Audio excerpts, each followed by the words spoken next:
Welcome to the BrancHR Influencers Podcast. This podcast is sponsored by Vantage Circle, the simple and AI-powered rewards and recognition platform for employee engagement. Do you want to know about the latest trends in fresher hiring? As the job market continues to evolve, organizations are adopting new strategies to attract and hire the best and the brightest new graduates. From virtual recruitment processes to a focus on soft skills and cultural fit, there are some exciting developments in fresher hiring that both employers and job seekers should be aware of. Let's dive in and explore some of these trends in more detail. Hello listeners, I am your host Shushmita, and to talk about the fresher hiring trends in this episode, please join me to welcome our guest speaker, John Carlson. Welcome to the show, John. Thank you so much for having me on the program. It's been an absolute pleasure to speak with you and looking forward to hearing any feedback. Yeah, thank you so much for being here in this podcast conversation today. Thank you for your time that you are giving us. First and foremost, I would like to know a bit more about you and your corporate journey. Absolutely. So my name is John Carlson. I am the CEO of the BrancHR Group. We provide consulting in three specific areas: tactical HR, strategic HR, and culture/DEI work. I've been in the HR people space for, about 14 years now, including up to the chief people officer role. And it has definitely been a journey. I got my start in telecommunications, did some consulting on my own for a while, have worked for some really great, Fortune 100 companies, and now am the head of my own firm, where I get to make an impact on businesses. So it's been an exciting journey. Great. So as you know, John, that in this episode, we have welcomed you to talk about the fresher hiring trends. So let's begin. And to start with, let us talk a bit about the skills that are in demand now. Undoubtedly, the skills that organizations look for in candidates, it changes over time, isn't it? But it is always a good idea to keep ourselves updated concerning this. So there are so many new skills that organizations are looking for in fresh graduates. So how have the skill requirements changed over the past few years, and what skills are in high demand currently? Yeah, absolutely. I think one of the number one things that has changed, or we've seen a shift in it more recently, is just the idea that practical knowledge and being able to have on-the-job experience or your soft skills has become so much more prevalent, so much more important. There are many companies out there. You look at your Fortune 100, you look at your Fortune 500 companies, and they're not necessarily all looking for that hard copy degree anymore. They're looking for, can you do the job? And what kind of skills are you bringing into it? So one of the things that I suggest to people who are in college programs is, and I know it's a lot, is to try to gain some knowledge outside of just the classroom. Look for internship opportunities. Look for the ability to really kind of get your feet wet. It will certainly give you the leg up there. And then I think the other piece of it is the personable skills, being able to communicate effectively, communication skills. Yes, it's so important. And you're talking about verbal and nonverbal communication. And that's something that in today's society, there's been a shift in how people communicate, certainly, with social media and with just overall the communication tools that we have as a world, that you have to be able to step away from the keyboard. You have to be able to step away from the phone sometimes and learn how to just have a conversation with someone, and how to navigate that is important, because we're seeing less and less of that. Yeah. So when we talk about communication, I think overall soft skills, skills such as teamwork and leadership as well, are always in high demand, right? and they are very essential for success in any workplace. Yes. And one of the things that I do with a lot of the people that come through my door is I have them, there's all sorts of like personality tests and assessments that you can take out there. But one of the ones that I find really successful for me anyway is the Gallup Strength Finder. And I love it because it identifies where your strengths and also where your opportunities are and teaches you how to lean into those, because so many people don't feel comfortable communicating because they feel like communication is not necessarily their strong suit. But everybody has different languages of communication. Mine may be through commonalities, where someone else may be a communicator through data. So figure out what it is you're passionate about, and people will see that. Right. And now let's talk about hiring from diverse backgrounds. Like we always talk about diversity and inclusivity nowadays. So we're all aware of the fact that hiring from diverse backgrounds can lead to a more well-rounded and successful company culture, as well as an overall improved productivity. So here I would like to ask you, John, how are organizations incorporating D&I into their fresher hiring processes, and what steps are they taking to eliminate bias and promote equal opportunities?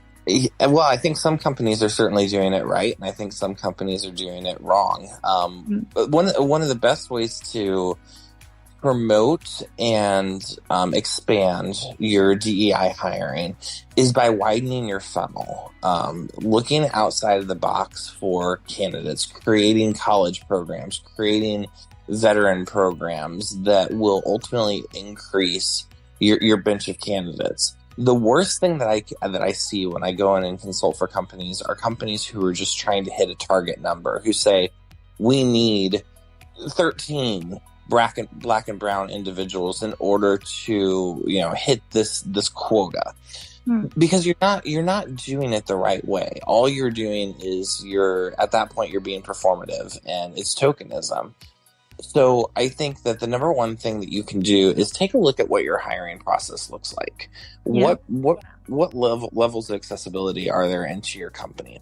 The second thing, take a look at your job descriptions. Are your job descriptions written for individuals who graduate an Ivy League program, who have 12 years of work experience, who, that it doesn't necessarily translate into soft skills that can be built up. And then the third piece, and you spoke to it, and that's reduction of bias. So there's so many things that you can do, and there are so many pieces of bias within the hiring process. One of the things that I have implemented with different companies is the removal of names from resumes, because that can be a huge bias. The other thing is, when you're looking at your job descriptions, are there pronoun usages? Are there micro biases and microaggressions written into your job descriptions? What does your interview process look like? Are they consistent? Are the questions being asked? So practicing blind hiring practices, isn't it? Yes, absolutely. Yeah. Also, I think, John, providing D&I training is a very important practice to increase awareness and understanding of different backgrounds, experiences, and perspectives.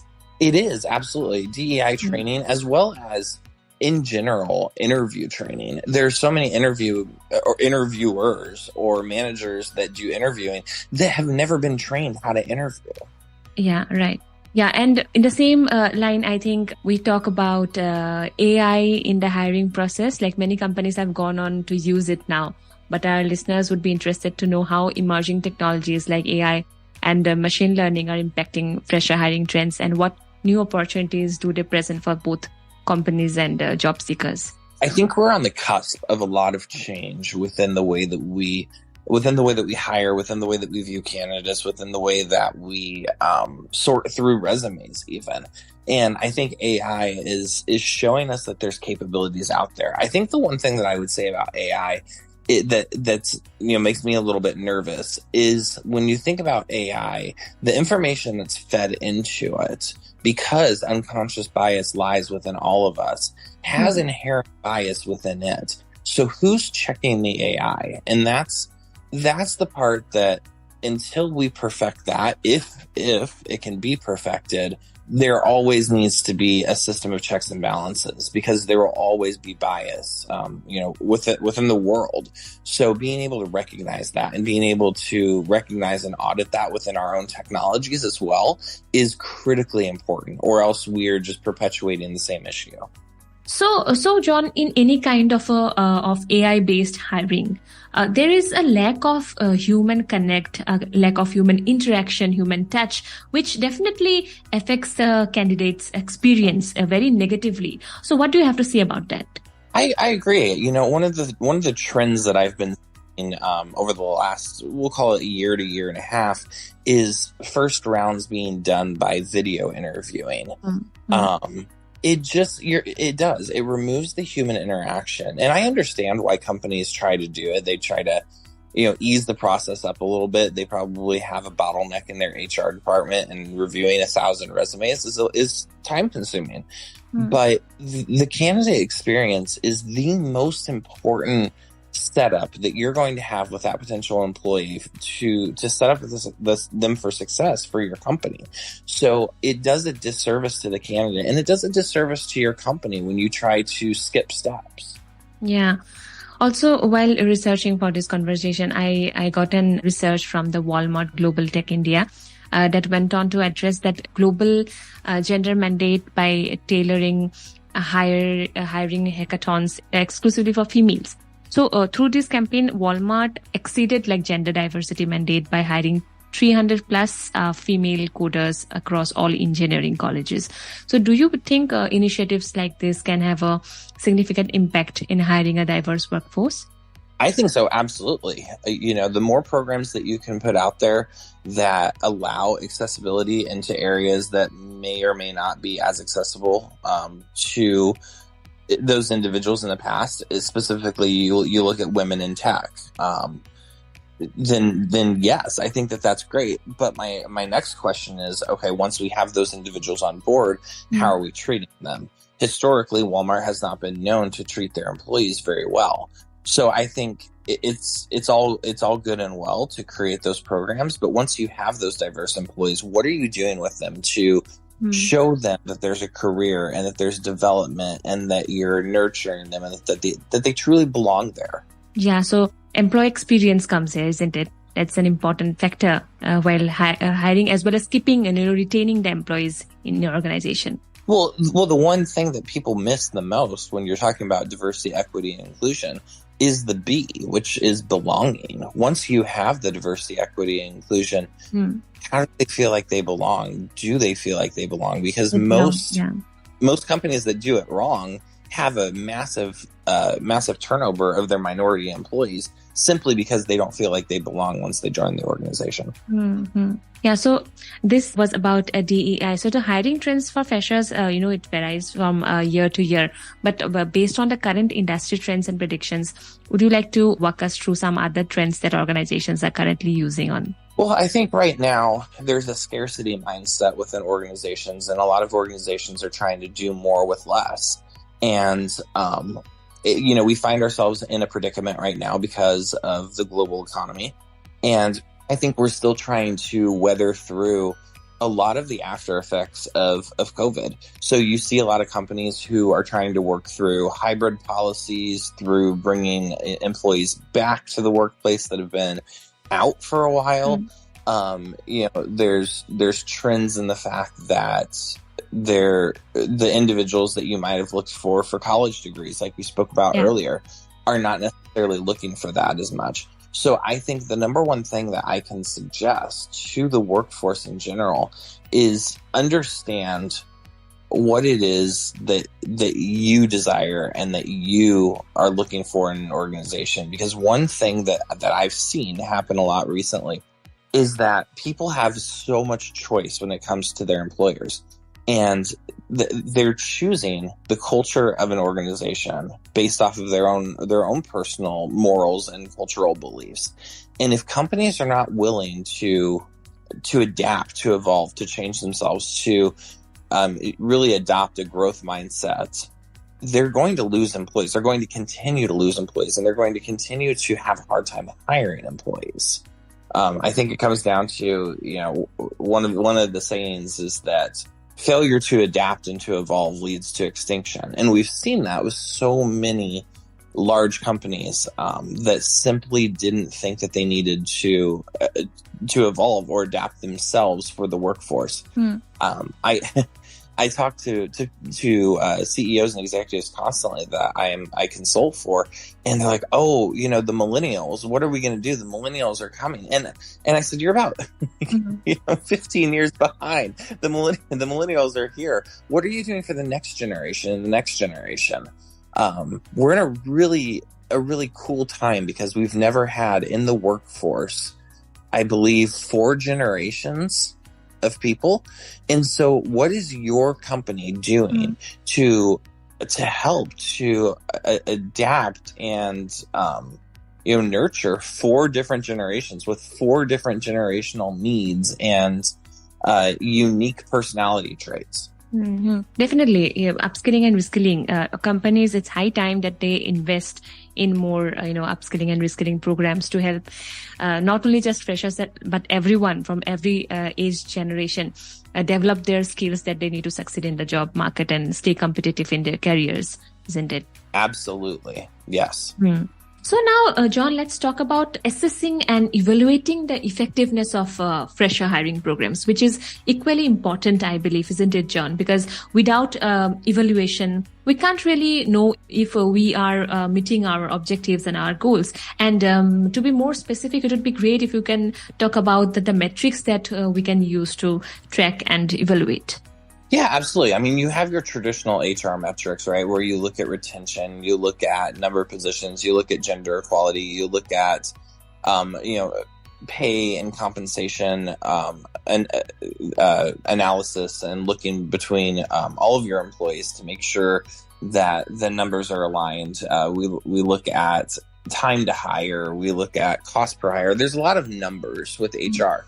But what I think where people fail is to understand, what is the employee feeling? And if one thing that you gain from this conversation from me is that I hope you realize that I'm very much a culture-driven person. I think that the culture of an organization is the number one thing that you can have an effect on as a leader in your business. So as HR, it's my job to have a pulse on the organization. I think the number one way that you can measure the effectiveness of some of your hiring programs is to maintain culture surveys. Make sure that you're doing culture surveys annually and that you are looking at the heat maps that are provided from those culture surveys. People will. That's a nice point. Yeah, people will tell you, what they want to see, what their issues are. As a leader in your organization, it is your job to listen. It doesn't take that much, but so many leaders fail to just sit back and ask their employees the questions and listen to their answers. Yeah. So, John, how frequently are these surveys, should be organized? I suggest doing at least an annual survey. That way you have year-over-year results. Okay, fine. Please continue, John. Oh, sure. I was just saying that as a leader, it is your responsibility to listen to your employees, take action off of that. And then, there's measurement through obviously performance reviews and things like that. But I think the number one thing you can do is to maintain a pulse on the culture of your organization.